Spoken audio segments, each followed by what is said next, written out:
હર હર મહાદેવ મિત્રો, જો તમે તુલા રાશિના જાતક છો અને ઘણી વખત તમારી તંગા રાત્રે બરાબર 2 થી 3 વાગ્યાની વચ્ચે ખુલી જાય છે, તો આજની આ કથા તમારા માટે ખૂબ જ રસપ્રદ બની શકે છે.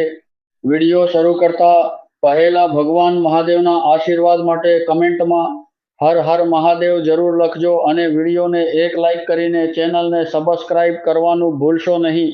મિત્રો, ઘણી વખત એવું બને છે કે આપણે ગાઢ જાગવામાં હોઈએ અને અચાનક કોઈ કારણ વગર આંખ ખુલી જાય.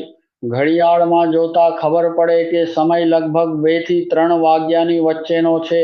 ઘણા લોકો અને માત્ર સંયોગ માને છે, જ્યારે કેટલાક લોકો તેને આધ્યાત્મિક સંકેત તરીકે જુએ છે. આજે આપણે આ વિષયને એક પ્રેરણાદાયક કથાના માધ્યમથી સમજવાનો પ્રયાસ કરીશું. એક નાનકડા ગામમાં હિતેશ નામનો યુવાન રહેતો હતો. તેની રાશિ તુલા હતી. તે મહેનતુ, શાંત અને સૌનો આદર કરનાર હતો. પરંતુ છેલ્લા કેટલાક મહિનાથી તેની સાથે એક અજાણી ઘટના બનતી હતી. દરરોજ લગભગ એક જ સમયે તેની ચેલા ખુલી જતી. શરૂઆતમાં તેણે વિચાર્યું કે કદાચ કામનો થાક હશે અથવા કોઈ સામાન્ય કારણ હશે. પરંતુ જ્યારે આ ઘટના સતત ચાલતી રહી, ત્યારે તેના મનમાં અનેક પ્રશ્નો ઊભા થયા. એક દિવસ તેણે ગામના એક જનની વૃદ્ધને આ વાત કહી.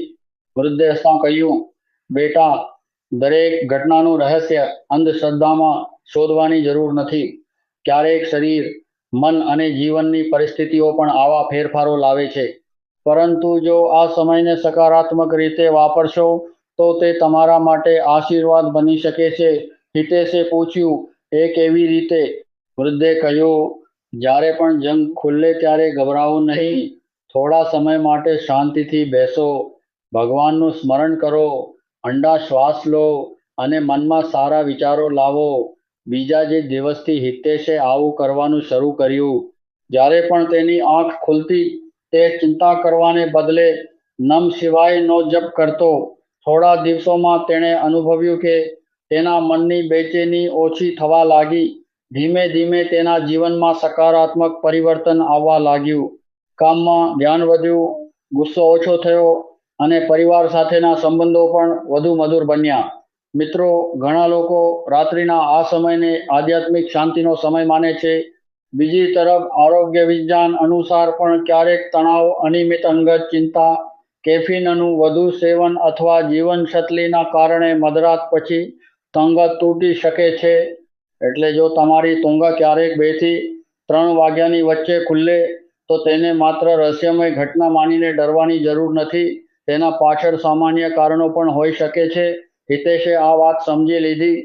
તેણે નિયમિત સમય પર સૂવાનું શરૂ કર્યું, મોબાઈલનો ઉપયોગ ઓછો કર્યો, સાંજે હળવું ભોજન લેવાનું શરૂ કર્યું અને દરરોજ પ્રાર્થના કરવાનું ચાલુ રાખ્યું.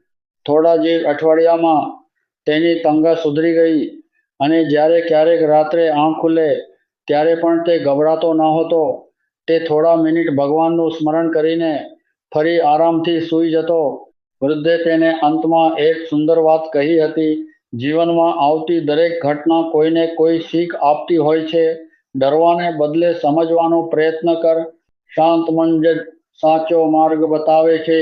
મિત્રો, જો તમે પણ તુલા રાશિના જાતક છો અને ક્યારેક આવી સ્થિતિનો અનુભવ કરો છો, તો સૌથી પહેલા તમારા મનને શાંત રાખો. નિયમિત ઊંઘ, સંતુલિત જીવનશૈલી અને પ્રાર્થના તમને માનસિક શાંતિ આપવામાં મદદ કરી શકે છે. જો ઊંઘ વારંવાર તૂટે, દિવસ દરમિયાન થાક લાગે અથવા લાંબા સમય સુધી સમસ્યા ચાલુ રહે, તો યોગ્ય તબીબી સલાહ લેવી પણ મહત્વપૂર્ણ છે. આ કથાનો સંદેશ માત્ર એટલો જ છે કે જીવનમાં આવતી દરેક ઘટના આપણને કંઈક શીખવવા આવે છે. સકારાત્મક વિચાર, ભગવાન પ્રત્યેની શ્રદ્ધા અને સારી જીવનશૈલી આપણને આગળ વધવામાં મદદ કરે છે. જો તમને આ કથા ગમી હોય તો વિડીયોને લાઈક કરો, ચેનલને સબસ્ક્રાઇબ કરવાનું ભૂલતા નહીં. હર હર મહાદેવ.